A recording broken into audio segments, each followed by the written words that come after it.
Good evening, fellow protectors. Welcome to the Education of a Weaponized Man podcast. Greg LeBoeuf here with you. Got Coach Dustin, Coach Brad with me. And this week's topic comes off a conversation I had during one of my private sessions this week. And one of my clients shared a story. And so it kind of took the whole session in a different direction, and I thought the story was very interesting. So I titled tonight's episode "Killed Stuck in the Starter Blocks." And what does that mean to be killed stuck in the starter block? It means that a lot of really good men are getting like damaged. I mean, so killed figuratively as well as literally. And in hindsight, I've actually should have used the word murdered. But yes, good men are actually being murdered, and they're dying stuck in the starter block, so to speak. And of course, the analogy is thinking about a sprinter. The sprinter's loading the starting block, and they get set, and they wait for what? They wait for the starter pistol to go. The starter pistol is what sets them free. The second they hear that pistol, they explode out of those blocks, right? And now the race is on. So these good men, as an analogy, are dying still in the starter blocks, meaning they don't even understand what the starter pistol is. They don't know when to go. And this one of our clients, his story kind of echoed this. And so I want to dive really deep into, and I did up a couple graphics for tonight. So if you're listening to this podcast, that's fantastic. We appreciate you. I'm going to describe the graphics that I've made up for you. I'll describe them as we go through them. But you also just want everyone to remember that you can actually check out our YouTube channel, Awaken the Protector Within, where you can actually watch this and you can see the graphics that we did up. But either way, I'll explain it. It's going to be great. But if you do want to check out the graphics, just make sure you head over to Awaken the Protector Within on YouTube, and you can follow us there. So listen, we're going to talk about how good men are getting killed in the starter blocks, stuck in the starter blocks. We'll be back to dive into this. Hang with us. It's going to be a really good topic. You need to know this. There's a couple really profound things that I want people to unpack. So stick with us. Back in a few seconds. Every day I hear more stories of good people being brutally assaulted and murdered by some individual who has a repeat history of violent offenses, drug addiction, and mental health issues, who is free to walk the streets in the same city where I live, work, and where I am raising my two daughters. Well, I'm tired of screaming at the TV, and enough is enough. Throughout history, that threat is right outside our doors, on our streets, in our neighborhoods, on our public transportation system, outside the places we work, and even outside of our children's schools. My new mission is to create and train a group of men that believe in the right to life and value the freedom a man has to protect his life, his family, and his property. I'm Greg LeBoeuf. Welcome to the Education of a Weaponized Man podcast. Okay, so we're going to dive into this. I was saying that one of our clients shared a story with me, and this is so reflective of how I see a lot of individuals being stuck when they face violence. And so let me just, I said that I mocked up a couple graphics here. I'm going to share a statement with you. As a matter of fact, I'm going to put a little ticker up at the bottom of the screen here. And so I want everyone to take a look at this. Okay, so what it says at the bottom of my screen now, for those that are listening to the podcast, says personal protection begins at intent, not action.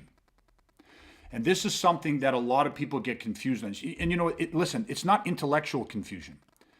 It is moral and legal confusion. Okay, so let me break this down. Personal protection begins at intent, not action. So we're going to jump. I'm going to switch the screen over, and we're going to move to our first graphic. So again, for those that are listening to this, I'm going to mock out what we got set up here. There's kind of 4 different stages of this graphic that I have on there. Stage number 1, or graphic, the first part of the graphic, it's moving from left to right. And what you're going to see is under number 1, you see body language, communication, and behavior. And so what that means is that is the measurement. That is how you measure interpersonal human aggression in another human being.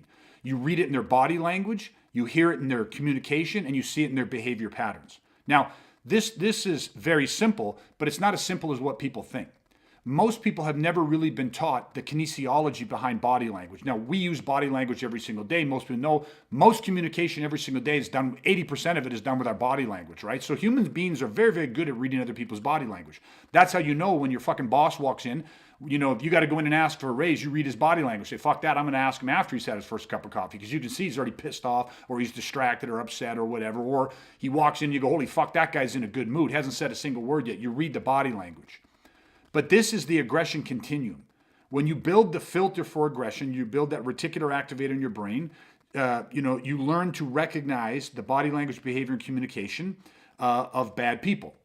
Okay, so this is how you are figuring out what's called intent to harm. So graphic number 1 says body language, communication, behavior. Then it moves to scene number 2. When you understand how to read and interpret the body language, the communication, and the behavior patterns of other individuals, it reveals something to you. So what does it reveal to you? Go to the third graphic over. It reveals the intent to harm. Now notice what I'm saying here is the intent to harm. And underneath in very small print, you may not be able to see it, it says reasonable belief. Okay? So, number 1, body language, communication, behavior patterns. This is how we are measuring aggression in ourselves and others. If you understand that and you have the filter to interpret that data, it reveals something to you. That's the second part. You're gonna extrapolate a message from this. And the third is the intent to harm. Does this person have intent to harm? Meaning, can you formulate a reasonable belief that you are facing imminent grievous bodily harm or death? Yes or no? It's a simple scale. Low level is trigger phase, where there is no intent to harm. The person can be rude, they can be fucking inappropriate, they can be aggressive, they can even be exhibiting violent physical behaviors, but that is not, there is no intent to harm you or your family or other innocent people. If anything, it might be displaying intent to harm themselves. Okay, so this is so important for everyone to understand. Body language, communication, behavior. It tells us something. It reveals something if you can interpret the data. And what it does is intent to harm. That's huge, right? Now, let's assume for a second that what it reveals to us is that, yes, there is, in fact, it is reasonable for us to believe that we are facing imminent grievous bodily harm or death. Then go to the fourth block. Then take fucking action. So now the good guy gets to take action. Now, let's look down at the bottom for a second. No physical action required by the bad guy. Now, when I say physical action, if somebody is verbally berating you, verbally assaulting you, if they are threatening to insult you, and their body language, their communication, their behavior patterns are all revealing that, yes, they are taking some actions. I could have probably phrased it better and said no physical assault required by the bad guy. So what does that mean? If you are reading the body language, the communication, and the behavior patterns of this person, they are giving you what we call the pre-incident indicators. They are telling you something. They're sending you a message. Just like when you talk about language. It's not what you say, it's how you say it. It's the inflection, it's the tone in your voice that sends the true message. Not just the words.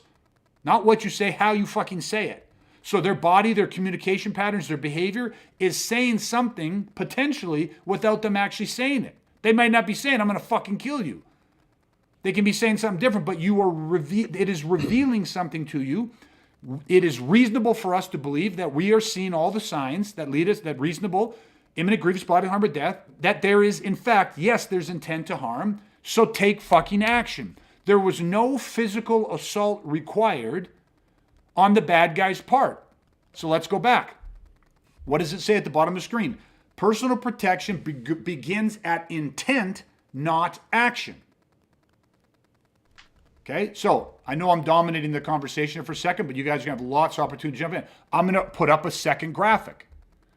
Okay, so I'm going to take away this graphic, and then I'm going to pop up a second graphic. Now, this second graphic, we start at number 1 position again, which is the same. Body language, communication, behavior. It's still there. They are constantly, it's like playing poker. There are tells, right? So we're reading the intent in other human beings. But now here's what happens.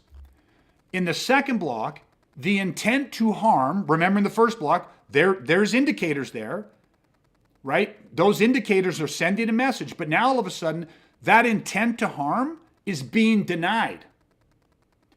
So all of a sudden, the logical brain starts rationalizing, justifying, minimizing, excuse making, or flat out fucking refusing to see the intent that is there. Why? Because we don't want it to fucking be true, or we don't know what to fucking do with it if it is fucking true. Right? We're just confused. Again, if people don't understand how to, to read the sequencing of violence and to read threat in other human beings, then they fucking will just deny it. They'll have doubt, they'll have uncertainty. So the intent to harm is denied. And so go to the third block over, and what it says is that when intent to harm, the indicators are there, the body language, communication, behavior tells us it's there, but we fucking deny it. The third block says that people will either continue to posture, they might be posturing, so they're fucking arguing back and forth. They will continue to submit, meaning they just sit there going, hey man, I don't want any trouble, or they're in denial, or they do nothing, they say nothing, they pretend to fucking ignore it. So they will posture if that's what they were doing. They will continue to submit if that's what they were doing. They will continue to remove, de-escalate, or try to deter this situation. Now, most people on the last three go, well, fuck, Greg, isn't that smart? You got a guy in front of you, you're telling me that his body language, communication, and behavior patterns, all of the indicators, right, that he is projecting on a subconscious and potentially conscious level, that he has intent to harm. Should I not be attempting to remove, de-escalate, or deter? No. Why? Because he's showing you that the intent to harm, his intent to do you imminent grievous bodily harm or death, it's imminent. He is right on the cusp of the point of no return where it goes physical. Most likely, he's already lost a tremendous amount of blood in his forebrain. He's in what we call condition black, meaning when blood loss occurs in the forebrain, the part of our brain that is responsible for rational thought, logical thinking, reasoning, debate, all that type of shit, he can't fucking hear you. He can't rationalize. He can't talk to you. He can't communicate. He doesn't have any concern about future consequence. That part of his brain is actually fucking dry. No blood left in it. So what the fuck are you trying to rationalize with somebody who's locked in the mammalian brain, who is showing you through their body language, communication, behavior patterns that they're about to fucking murder you and your family? So no, you shouldn't. And then guess what happens? Fourth phase happens. The bad guy takes action. So now the physical action actually fucking happens. He does something. And then the fifth stage is the good guy now has to fucking react to this shit. Tell me the reactions that are faster than actions. Oh, I know. There fucking are none. There is no reaction faster than an action. So all of a sudden, now what you get, I'm gonna flip back here. Personal protection begins at intent, not action. So I'm going to throw a couple more examples, then I'm going to let you guys throw your 2 cents in because there's a lot of material here. Most self-defense programs, the self-defense starts when the motherfucker puts a gun in your face, when the motherfucker pulls a knife on you, when the guy has a bat or a machete and he's swinging at you, when you got 3 guys rushing you, blitzing you. Everybody's training off action. Like, oh, self-defense starts at action. Once he punches me, once he tries to stab me. If you're training your go switch to pull the trigger reactionary to the bad guy's action, you are fucking behind the 8 ball. You are starting from a tremendous fucking disadvantage. Now, I'm just putting that up physically, and then I'm going to throw it over to you guys. Understand psychologically what I said at the very beginning of this. Good men are being killed. They're being murdered, stuck in the fucking starter blocks. Because we were raised with this bullshit that says thou shalt not kill instead of thou shalt not murder. Big difference between killing and murdering. We were taught from a young age that you don't fucking use, aggression's bad, violence bad, don't punch people. Matter of fact, we were always asked or taught, and who threw the first fucking punch? Who threw the first punch? Who started this? Who instigated this? And back in the day, 99% of whose fault it was based off action. Who hit who first? Who pushed who first? But what you got to understand if you have children and you're raising your kids to not be the next generation of victims in this fucking world, you will teach your kids, your young men, your young daughters, you will teach them to recognize the fucking evil intent of other human beings. And when you recognize their fucking intent to harm you, see it for what it fucking is, believe them when they are showing you the intent that they will fucking rape, they will murder, they will assault, they will take and destroy. When they are showing you the intent where it is reasonable for you as a reasonable, member of our society, when it is reasonable, protection starts at intent.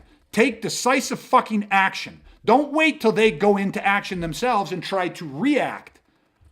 It's fucked up. And yet I hear story after story after story where good men, the intent was clear. The story my client told me, he gets out of his car, he's walking into just a fucking convenience store, right? Running in to get some fucking milk or something. And there's 3 guys standing just off to the side of the door. And he already has a bad feeling, sees these guys, but whatever. He walks up. He goes to open, he's not even at the door, he's a foot away from the door.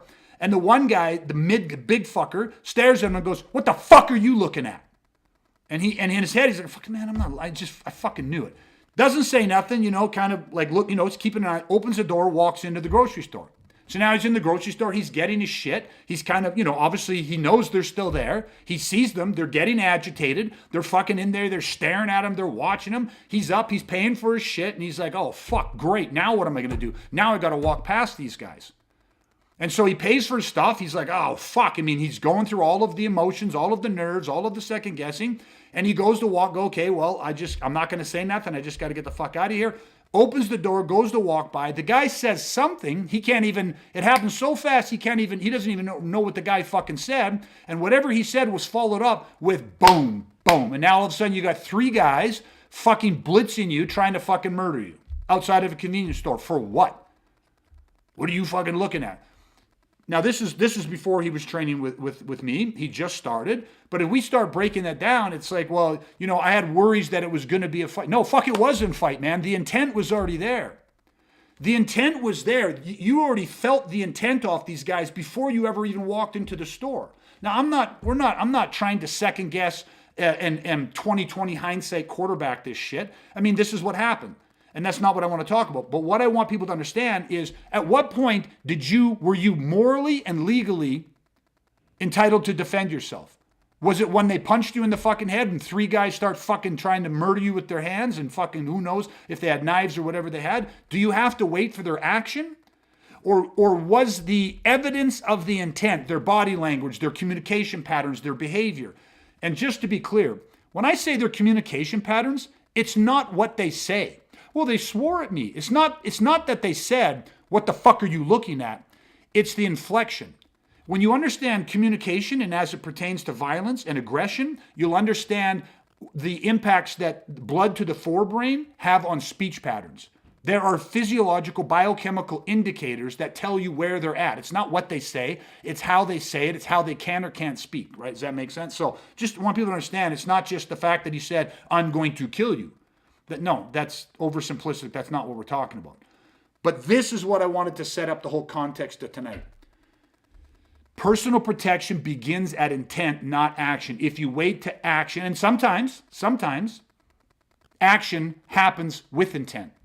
So it all happens very quick. They reveal their intent with an action. But I'm telling you, probably upwards of 97, 98% of the time, intent is revealed long before action is. Okay, so I will shut the fuck up. I threw a lot of stuff at you guys, but I just wanted to dive in, put everything on the table tonight, and then we can start unpacking that. Okay, so you guys go. Yeah, there's about 30 rabbit holes there a guy could have went down. It's kind of like, that's why I wanted to get it all out first, so that yeah. I'll let you guys help dictate which rabbit holes we circle back to. A lot of content. I think one thing for me, where a lot of that culminated to what you were talking about, especially in that last half, I think what you were doing for people was really trying to refocus them on what's the context, right? Like we say it all the time, context determines content. And it's like when you got into talking about how, back in the day when it was like, the grade 3 fight in the 70s or 80s, it's like, well, who threw the first punch? Do you know what I mean? That was that old mentality. And it's like, I think so many people, they mistakenly want to look at everything like it's antisocial aggression. Just the ego stuff, or the spilt beer, the pushing, the shoving, all that stuff. And it's like, no, that's not what we're talking about. We're talking about asocial violence. Do you know what I mean? And it's that ability to accept that that's what's actually happening. Do you know what I mean? And I think that's what you're trying to get across to people. Is like you said, see it for what it is. Like, do something because it is something. It's like that's what we're talking about. And just having that ability to properly read the pre-incident indicators, the threat cues, like the body language, interpersonal communication, behavior. Like, people do that every single day. You talked about that. We do it all the time in regular conversations. Like, people are experts at that, and you can get even better at it when it pertains specifically to violence. But when you can do it, then it's like, it's not just knowing it and understanding it. It's like, but then you also have to accept it. You can't get caught in that kind of loop of denial, like you touched on. And so, for me, it's like, got to go with an analogy, of course. But if if you picture, you come home from work and you find out you're outside, but you find out that your wife and kids are inside, and there's 4 or 5 violent criminals in there. They have your wife and kids at gunpoint, and the SWAT team is there too, and they're all standing outside. Can you imagine if that SWAT team had to be like, well, yeah, as soon as one of those guys takes a shot at us, like, we'll respond, we'll take care of it, Yeah. we'll try and save your family. It's like, what? It's like, hello, imminent grievous bodily harm or death. It's crystal clear. Anybody who puts themselves in that scenario is like, of course the SWAT team is justified to go in and take those guys down. 100%. Nobody would argue that. It's like, why? Because of the context. So you put yourself in the exact same thing, the guy at the convenience store. You put into the context, like, what does that context really mean? It's like, if all the threat cues are there, the pre-incident indicators are there, that this is imminent grievous bodily harm or death, it's like, well, then you have every right to act first. It's already started, right? So 100%. And you already said it, so it's a great analogy, right? And I use this analogy a lot between the whole SWAT, the home hostage thing. You might have a hostage negotiator there. And if you divide our brains into it, there is a part of, remember, we have a legal and moral obligation to remove, de-escalate, and deter when it is antisocial aggression that we are facing, meaning that on the aggression continuum, think of it like a fucking thermometer, the intent to harm is not there, or it is very, very low because of reduced capability of the person, whatever it is. When the intent to harm is not there, or it is low, you are not facing imminent grievous bodily harm or death. There might be a threat of being hurt. There might be a threat of being uncomfortable, of being embarrassed, being humiliated, or whatever the fuck it is. That is a very clear distinction. So in those situations, when you can read the body language, communication, behavior patterns, and there is no intent to harm, you have to regulate your shit. Don't get sucked in because of fucking ego and all that bullshit. Don't get sucked into fights, right? And you have to be able to fucking regulate and walk away. Let the hostage negotiator, if there's no imminent threat to your family, they're going to negotiate. But they, before anybody else, are going to go, we're losing these motherfuckers. They are going to see the signs of escalation, and they are going to attempt to distract or delay that as much as they can to give the TAC team time to enter, the time to do what they do, and get the element of speed, surprise, violence of action.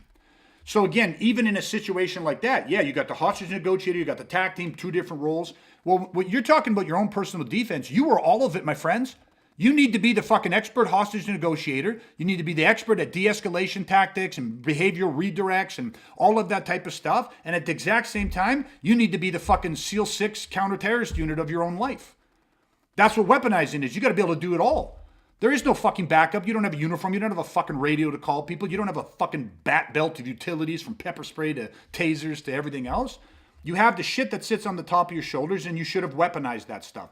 Then you got natural designed or expedient tools that you have learned the strategy, tactics, and tools to be able to do what you need to do when you need to do it. And none of that is possible unless you can read intent. Self-protection starts with intent, not action. Sorry, Brad, I interrupted you because I felt like talking more. Your turn. Go, buddy.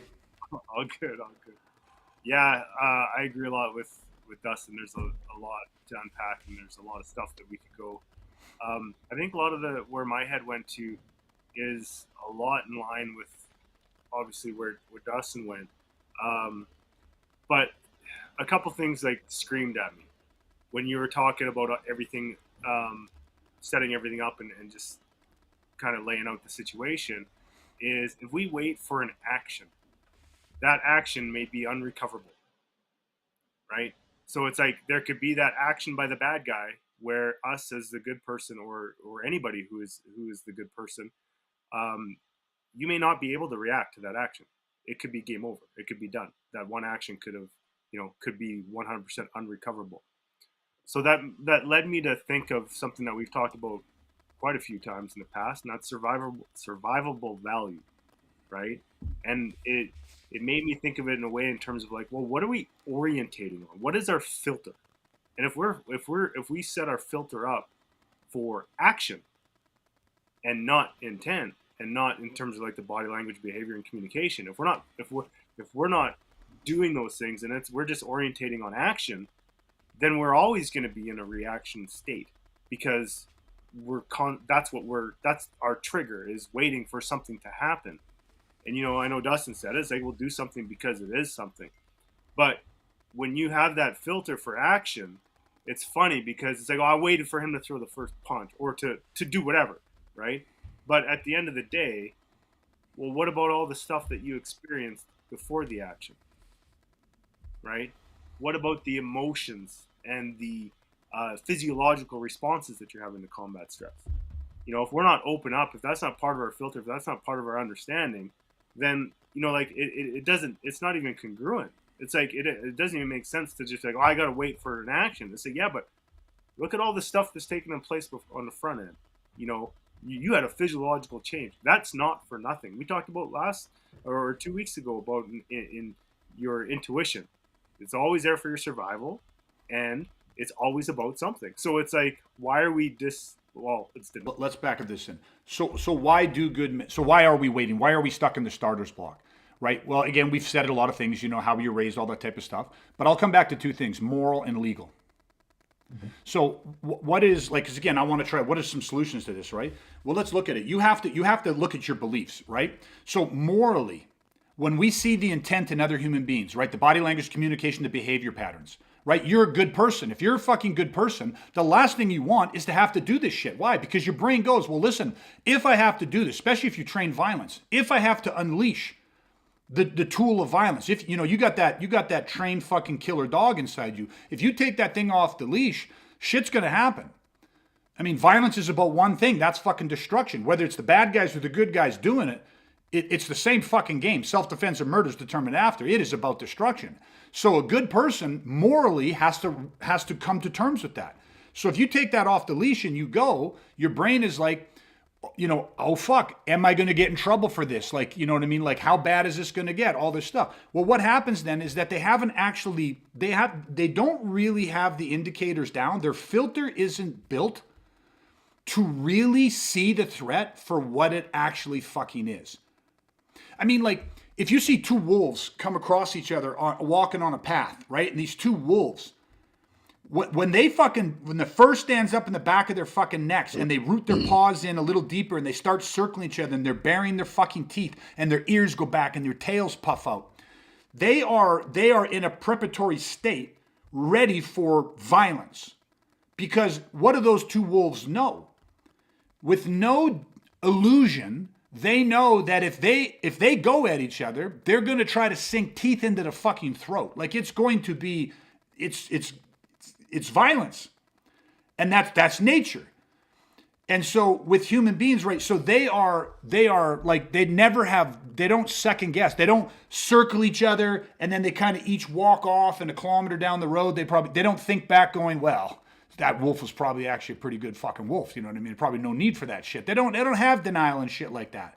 So what I ask people is, morally, isn't it as simple as like going, well, why would you off intent, no physical action, when you read those signs, why would you do that? Why would you be so, and most people, the word they would use is, why would you be so eager? Why would you be so quick to unleash the tool of violence? And I would say I was not even close to fucking eager to do this. And I wasn't too quick. I wasn't eager and quick to do this. I was fucking appropriate. I was in a race to make sure that I didn't fall into the reaction side of this fucking dichotomy. Because here's the thing. I wasn't too eager. I wasn't too far ahead. I was fucking preemptive because they already started assault. So already on one level, they are assaulting me. They are showing me with no uncertain terms with their intent that they are willing to fucking harm me. What more do I need? So my simple moral answer is because my fucking life was in danger and I fucking believed it. There's the problem, folks. Most people practicing self-defense or talking about self-defense don't actually fucking know when their lives are in danger until it's too fucking late. They need empirical, undeniable, factual evidence, which is a knife in the fucking throat, your wife getting stabbed, somebody smashing a bottle on your fucking face. Too late. If you're going to wait for factual evidence, 9 out of 10 times, too fucking late. Yeah, just really quick. I mean, imagine trying to drive if they got rid of yellow lights. You know what I mean? You're driving down the road doing 70, 80 kilometers an hour on a freeway, and that green light instantly flips red without warning. Good luck. How many more accidents are there going to be? Yeah. Do you know what I mean? Like, it's the same thing. It's like if you don't recognize all these pre-incident indicators, if you can't read that and understand that, it's like you're operating without yellow lights. There's no warning, right? Mm-hmm. So, like, of course you're going to be behind every time. Yeah. So if we hit that morally, like, and here's the thing, there's more work to do than just that. But like, I'm trying to make it simple, because my life was in danger. But factually, yeah, because intent, that intangible of somebody's intent is just as real as a knife being thrust in your chest. Right. And a lot of people, I don't know if they can make peace with that because they don't understand actually how to read intent in other human beings. Yet again, one of the biggest analogies and parallels we always make, predicting driving behavior is far fucking simpler than predicting is far harder than predicting violent behavior. Predicting violent behavior is fucking easier than predicting driving behavior, yet you will see and you will not go, you'll stop, you'll whatever, even though you say I can make the left turn at the light, you will stop because you're reading something about what the other guy's doing, and so you stop or you go based off feeling, based off intuitiveness, because you're reading signs. It's not based off nothing. It's based off body language, communication, even in a car. There's a body language that is being exhibited in a car, both by the driver, the passengers, as well as the vehicle itself. It's like you can see when the vehicle, the way they turn the wheel and the wheels turn a certain way or a speed, you can read this shit. And yet we trust those instincts. But when it comes to predicting, violent behavior in other people, which is far easier, for some reason we don't trust that. And that leads us to the next thing, which is because we think legally, well, I don't want to get in fucking trouble. And it's like, well, there's a couple ways to look at it. You say, well, whether you want to get in legal trouble or not, whether you do or you don't, if a guy's going to fucking murder you or stab you, I guess you got a problem whether you don't have to worry about that till after. But I'm more like, well, understand what our rights are. Let's think about this. And I'll just give you one. First off, the first one, my moral one, is because my life's fucking in danger. So I'm going to take action because I understand the science to see that. The second thing for legal is understand that a court of law recognizes the action versus reaction dichotomy. It's a physiological, proven, factual thing that is defensible, defendable in a court of law. Now, there's other factors to this too, but also the story of our client, right? You come out, there's 3 guys. Well, 3 guys. If there's 3 individuals, does that legally entitle you to take action earlier, later, or the same time as if it's one guy? What if it's one guy and that one guy is physically disabled? So for whatever reason, he's in a wheelchair, he's on the ground, and he's got a heavy fucking cinder block line across his lap. Like, do you get what it, like, yeah, he can't get up. Like, it changes the legalities of things, obviously, because intent and capability, opportunity to do harm. So you can sit there and say, well, there's action versus reaction. Then you look and say, well, there was 3 of them. And then you look at the close proximity. I had to walk by them. There was no other point. There was a choke point. For me to remove myself from that situation, I had to go by them. All of these little indicators, you start understanding that your legal rights entitle you to defend starting at intent, not action. And I just keep coming back to that theme. But why do people wait for action? And a lot of it is because you're trained that way, because most places are training you off the fight. So they're training you off the guy. Okay, everyone's got their hands up, moving around. Joe, you're playing the bad guy. So Joe throws a jab, and we're intercepting the jab, or we're parrying the jab and countering the stomach. So off in action. So we're waiting for this guy to already be throwing punches at us. Well, yeah, because it's a fight. So I'm teaching you how to fight. Well, fuck, this game's half fucking over, and we're just getting started. Like, I mean, if you're talking about real violence and violence being about destruction, holy fuck. You can't start implementing solutions at the apex in the fight when the initiative and you're out, like, that doesn't even fucking make sense. So again, personal protection begins at intent, not action. Okay, so I'm just going to flip back for a second because I want to go back to this chart. The one that's up there right now is the body language, communication, and behavior. If you deny that, so you're like, the intent isn't enough for me. What I'm seeing is not enough empirical evidence for me. I have to wait. So I will remove, de-escalate, deter, continue to posture or submit, and then all of a sudden they go into action, the thing that you were waiting for. They stab you, they shoot at you, they mass attack you, they machete chop, whatever it is they do. Now you're saying, okay, now I'm going to unleash the fury of my martial skill in a reactionary state. I hope that you are bigger than they are, faster than they are, stronger than they are, and way, way, way better than they are. And I don't know about everybody else, but most people, that's not the case. Versus what we talked about, which is, if we put that down and we go back here, let's look at these 4 simple steps. Step 1, body language, communication, and behavior. Is it always present? Is it present some of the time? Is it never? It is always fucking present because we're human beings. So we are always communicating somehow, some way, whether we mean to or we don't mean to. The body language, communication, and behavior is always fucking there. The question is, do you know how to fucking read it?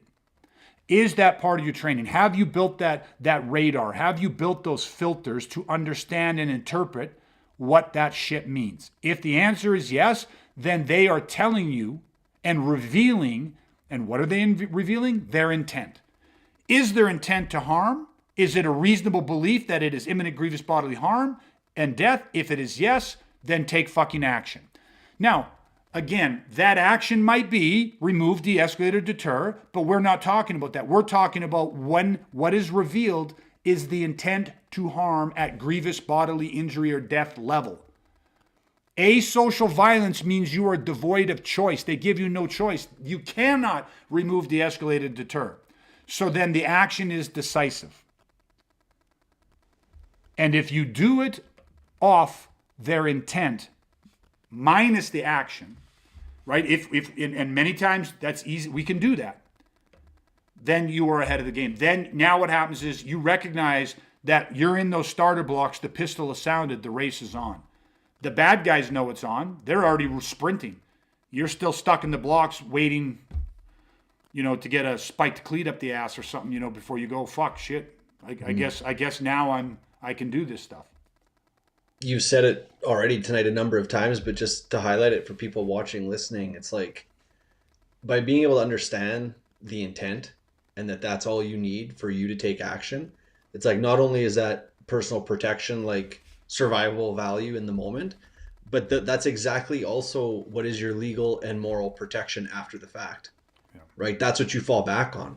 Legally, that's everything you're going to tell the police, the courts, whatever it is. It's like, I saw this behavior, this body language, this communication, this is what was being said, all these different indicators. It's like, that's your legal protection. 100%. And it's your moral protection.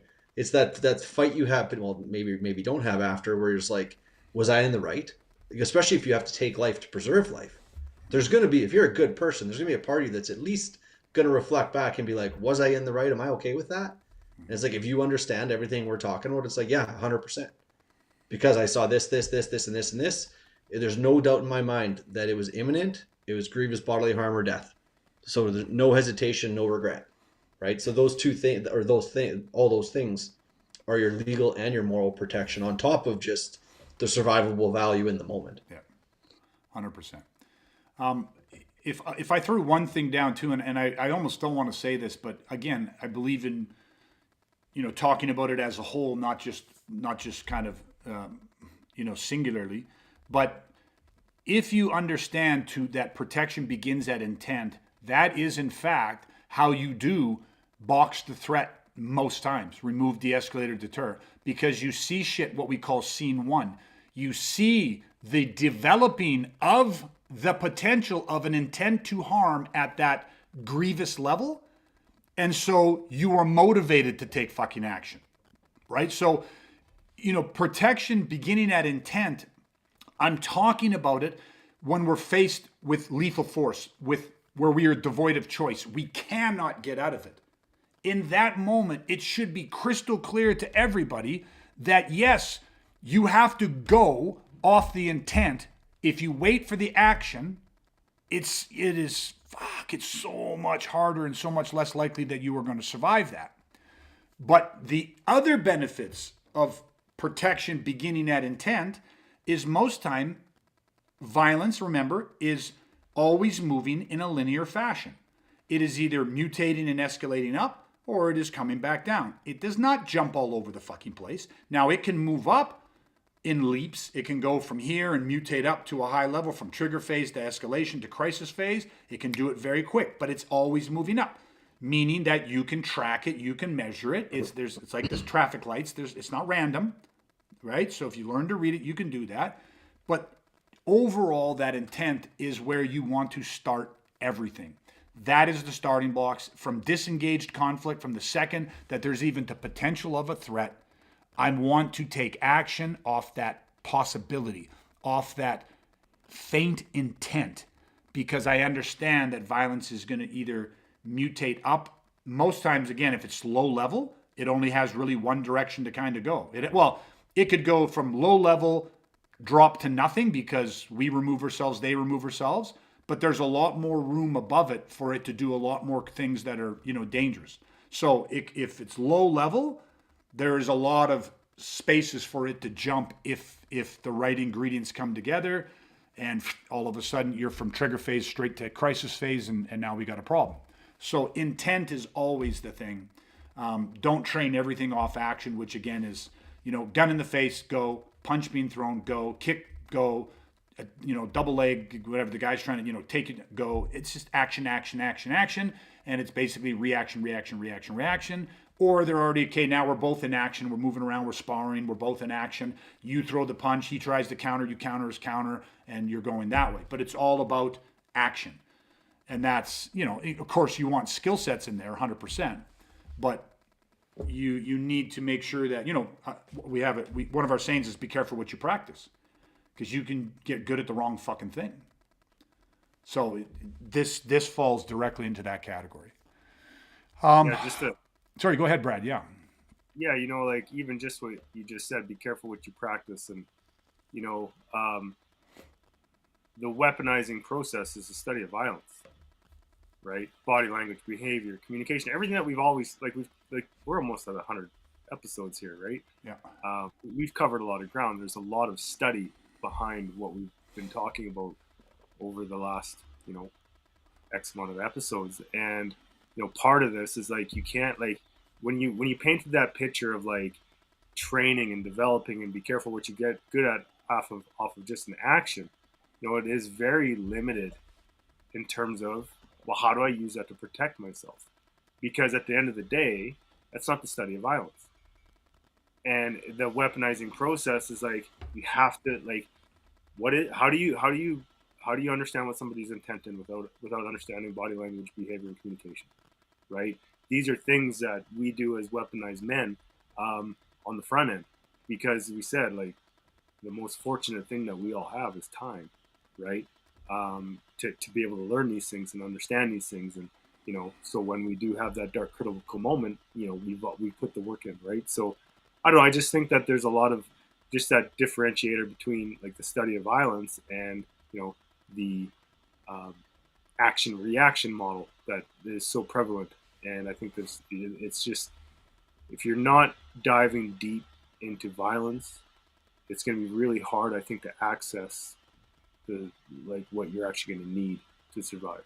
Yeah, 100%. It's not the study of fighting and martial arts and everything else. And I'll take that down for a second and just throw up here because we had a comment and Shane said, yeah, intent is a train coming at you from down the tracks. How long do you wait before you decide to step off the tracks or deal with it? 100%. That's the, another analogy. That's the denial. People will wait. And it's like, what are we waiting for? And why are we waiting? Because most people, intellectually, this all makes sense. But you're waiting because you're not morally on board. And you have some moral and legal. They're two areas that are filled with some uncertainty and self-doubt. And that creeps in, causes hesitation. And so you want to be certain. You go, well, I got to know for sure before I unleash the tool of violence and potentially take this guy's life or get myself hurt. Like, do I really have to do this? Can I talk my way out of this? Will they really go over nothing? Will they really go after me over nothing? And it's like that becomes the game that's happening inside of your mind. And it's a dangerous fucking game for sure, right? So personal protection begins at intent, not action. I think that's probably where we'll wrap up here for tonight. So hopefully you guys got some value out of this one. It's, again, just don't get murdered, still stuck in the starter blocks, right? As scary as it all is, you got to recognize, if it's happening, you got to rationalize and accept it's happening. It's here. The intent is right in front of me. Obviously, you have two choices. The first choice, the best choice, always, always, always remove yourself from the situation, right? Just get the fuck out of there, box it, de-escalate it, deter it, whatever you have to do. But that's not always possible. Asocial violence, by definition, means you are devoid of choice. They will not allow that. That's not what they want to have happen. They're not going to let you walk away. They're not going to let you de-escalate, deter. They're not. And so when you are devoid of choice, the only other option you have is to remove the situation. Okay, so remove yourself or remove the situation, and whatever you got to do it without prejudice, right? Because those are your only choices. So if you can get the fuck out, we get the fuck out. Run, hide, duck, do whatever you got to fucking do, get the fuck out of there. If you cannot, we have to also accept that there are times when we cannot. And if you cannot, then you need the tool of violence, right? Because in that moment, what is going to protect you, your family, your loved ones from grievous bodily harm or death? Our single greatest right is the right to life, because without life, we have no other right. Nothing else fucking matters, right? So our life is valuable. It is worth defending, but you got to understand to be trained, to be weaponized, to be strategic and tactical, understand your rights. You know what I mean? This is not vigilantism. This is, absolutely within our legal rights, So this is what the training is designed for, right? This is what we strive for every single day. So, all right, everybody. Brad, Dustin, thank you guys so much. I appreciate you as always. For those that are watching, listening, I appreciate you. Like I said, if you want to watch and see some of the graphics that we used tonight, you can head over to the YouTube channel, Awaken the Protector Within. Check it out there. Don't forget to subscribe, set on the notifications whenever we release new content. If you are listening to this, I appreciate you. If you can, please take a few seconds to leave a rating. If you think we deserve it, a 5-star rating goes a long way to helping us. That is how we reach new ears, new eyes, reach good men that believe what we believe, that, shit's changing. The way the world is, we need more and more weaponized men that are capable and responsible to protect themselves, their families, their communities. This is what it is. So that is our mission. We are growing this organically, one warrior at a time, and that is it. So, all right, everybody, that's it. Thank you so much. Until next time, stay safe, stay weaponized. We're going to chat again soon, everybody. Take care.